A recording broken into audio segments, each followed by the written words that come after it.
दोस्ती दोस्ती समझते हैं आप क्या है? दोस्ती एक ऐसा एहसास है जो एक अनजान इंसान के लिए दिल में पैदा होता है और उसकी वफाओं को, अच्छाइयों को देखकर। अब यही नहीं पता दोस्त मिलता तो है लेकिन वो कैसा है, उसकी दोस्ती कैसी है और उसका साथ कैसा है, ये सब दोस्त मिलने के बाद, उसे परखने के बाद ही पता चलता है। तो दोस्तों ये कहानी दोस्ती पर आधारित है और दोस्तों पर आधारित है। आप भी देखिएगा कि आपके दोस्त कैसे हैं और आपके साथ वो किस वजह से हैं, लालच की वजह से या फिर सच्चे दिल से। तो ये सब इस कहानी में है जो मैं आपको सुना रहा हूं। ध्यान से सुनिएगा और बताइएगा कि कैसी है। लेकिन कहानी सुनने से पहले सब्सक्राइब करना ना भूलिएगा मेरे चैनल को। तो सुनिए कहानी। एक देश में एक धनवान था, उसका एक ही बेटा था। जब बड़ा हुआ तो उसके पिता ने उससे कहा, बेटे दोस्ती जीवन की सबसे बड़ी मूल्यवान संपत्ति है। धन कमाया जा सकता है, प्रसिद्धि प्राप्त की जा सकती है, पर अच्छे दोस्तों को पाना कठिनतम काम है। मेरी इच्छा है कि कैसे भी हो तुम अच्छे दोस्तों की संगत में रहो। पिता की इस सलाह के बाद उसने दोस्तों को इकट्ठा करना शुरू कर दिया। बहुत ही जल्दी कितने ही जवान उसके इर्द गिर्द घूमने लगे। वे सब उससे एक सच्चे दोस्त की तरह पेश आते थे और लगता था कि वे अपने दोस्तों के लिए सब कुछ कुर्बान करने को तैयार हैं। कुछ समय बीत जाने के बाद पिता ने अपने बेटे से पूछा, क्या तुमने दोस्त पा लिए? पा लिए पिताजी, अब मेरे बहुत से दोस्त हैं, बेटे ने जवाब दिया। चकित पिता ने कहा, क्या वे सारे के सारे सचमुच ही तुम्हारे दोस्त हैं? बेटा पिता के सवाल पर थोड़ी देर सोचता रहा और बोला, उनमें से कम 10 दोस्त मेरे सच्चे दोस्त हैं। मैं बूढ़ा हो चुका हूं लेकिन मेरी इस लंबी उम्र में सिर्फ 1.5 दोस्त ही मिले हैं। मुझे विश्वास नहीं होता कि इतनी सी कम अवधि में तुमने 10 दोस्तों को पा लिया है, पिता ने संदेह भरे सुर में कहा। बेटे ने अपने दोस्तों की बहुत तारीफ की और दावा किया कि वे उसके लिए अपनी जान देने को भी तैयार है। तुम्हारा दावा सच है या नहीं, इसका फैसला आसानी से नहीं हो सकता है, पर हाँ, मैं जैसा कहूंगा वैसा तुम करो। सुनो, तुम एक सूअर को मार डालो और उसे एक बोरे में डालकर बांध दो। उस बोरे को अपने कंधे पर डाले और अपने दोस्तों के पास जाओ और उनसे कहना, मैंने नाराजगी में एक आदमी को मार डाला है। अगर ये बात खुल जाए तो अवश्य ही मुझे फांसी पर चढ़ाया जाएगा। मुझे बचाने के प्रति में जो मेरी सहायता करेगा, हो सकता है उसे भी कड़ी से कड़ी सजा दी जाए। फिर इसके बाद देखना कि क्या होता है, पिता ने कहा। बेटे ने वैसा ही किया। उसने एक सूअर को मारा और एक बोरे में डाल दिया और अपने कंधे पर लादे अपने हर एक दोस्त के पास गया और वहीं कहा जो पिता चाहते थे।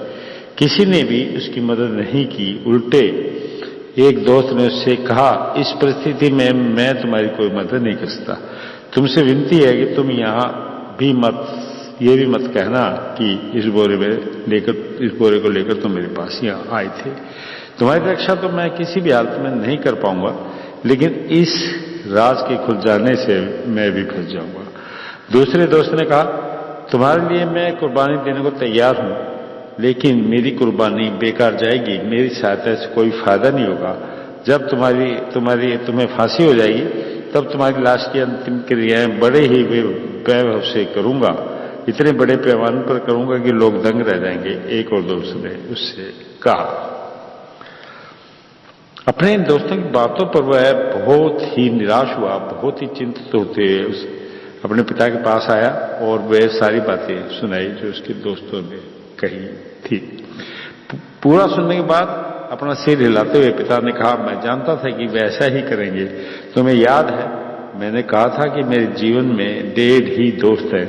अब हम ये भी देख लेंगे कि वे किस प्रकार मेरी सहायता कर पाएंगे। समझ लो ये भी एक परीक्षा है। पिता की सलाह के मुताबिक बेटे ने बोरे को फिर से अपने कंधे पर डाला और पिता के आदमी दोस्त के पास गया। उससे भी वही बताया जो अपने दोस्तों से बताया था। उस दोस्त ने उसकी पूरी बात सुनी और फिर कहा, मैं तो तुम्हें नहीं जानता, लेकिन तुम्हारे पिता मेरे अच्छे दोस्त हैं, उनके लिए मैं तुम्हारी मदद करूंगा। उसके बाद उस दोस्त ने उस बोरे को रात के अंधेरे में पिछवाड़े की जमीन में गाड़ दिया और मिट्टी से ढक दिया। फिर कहा, अब डरने की कोई बात नहीं है, निश्चित होकर जाओ। बेटे ने पूरी बात अपने पिता से बताई। तब पिता ने एक नौकर को चौकीदार के पास भेजा। उस नौकर ने चौकीदार से कहा, साहब, हमारे मालिक के बेटे ने एक आदमी को मारा है और लाश को बोरे में बांधकर फलाने महाशय के पास ले गया है। उस महाशय ने किसी की जानकारी के बिना अपने पिछवाड़े में उस लाश को गाड़ दिया है और मेरे मालिक के बेटे को बचाने की कोशिश की है। चौकीदार ने तुरंत आदमी को भेजा और गड्ढा खुदवाया तो उसमें बोरा बरामद हुआ। धनी के आए दोस्त ने चौकीदार से कहा, साहब, ये सच है कि वह जवान एक बार मेरे घर आया था और मुझे अपना परिचय देते हुए कहा था, मैं अपने दोस्त का बेटा हूं। उसके पहले या बाद में नहीं, इससे पहले या बाद में मैंने इस जवान को देखा ही नहीं था। मेरी जानकारी के बिना इसने मेरे पिछवाड़े में गाड़ दिया होगा। मैं इस बात से बिल्कुल अनभिज्ञ हूं। इस बीच धनी का बेटा अपने पिता के दूसरे दोस्त के पास गया और बोला, महाशय, मैंने आवेश में एक आदमी का कत्ल कर दिया है। मेरे पिता के एक दोस्त ने वह लाश अपने पिछवाड़े में गाड़ कर मेरी हिफाजत की है, लेकिन अब यह बात खुल गई है। लगता है मेरी को अब अवश्य फांसी हो जाएगी। उसकी बात सुनते ही धनी का दोस्त तुरंत चौकीदार के पास गया और बोला, सुना है कि आपने फलाने जवान पर कत्ल का इंजाम लगाया है। उसने सचमुच यह कत्ल नहीं किया है। कत्ल तो मेरे बेटे ने किया है। यह कोई एक कत्ल करे और दूसरा उसके लिए दोषी ठहरा जाए, ये बिल्कुल अनुचित है। इसलिए ना चाहते हुए भी मुझे ये सच कहना पड़ रहा है कि निर्दोष जवान को छोड़ दीजिए और दोषी मेरे बेटे को फांसी की सजा दीजिए। जब ये बात मालूम हुई तो धनिश आदमी ने अपने बेटे से कहा, देखा दोस्त, सच्चा दोस्त कैसा होता है। विश्वास ना कर बैठना कि हर कोई मेरा दोस्त ही है। और फिर वह वहां से निकल पड़ा। वह चौकीदार के पास गया और पूरी कहानी बताई और कहा, इस बोरे में जो है वह कोई आदमी नहीं बल्कि मरा हुआ सूअर है। आप इस बोरे को खोलिए और खुद ही देख लीजिए। चौकीदार ने बोरा खोला और देखा कि उसमें एक मरा हुआ सूअर ही है। उसे ताज्जुब हुआ। तो दोस्तों, ये कहानी दोस्ती से संबंधित थी और दोस्ती को परखने की भी थी। दोस्त को कैसे परखा और कैसे परखा जाता है, आप भी इसे समझिए और जो भी दोस्ती करें उस दोस्त को समझ के परख के ही अपना दोस्त बनाए। यही एक अच्छा तरीका और यही मेरी सीख है आप सभी को और इस कहानी की शिक्षा भी।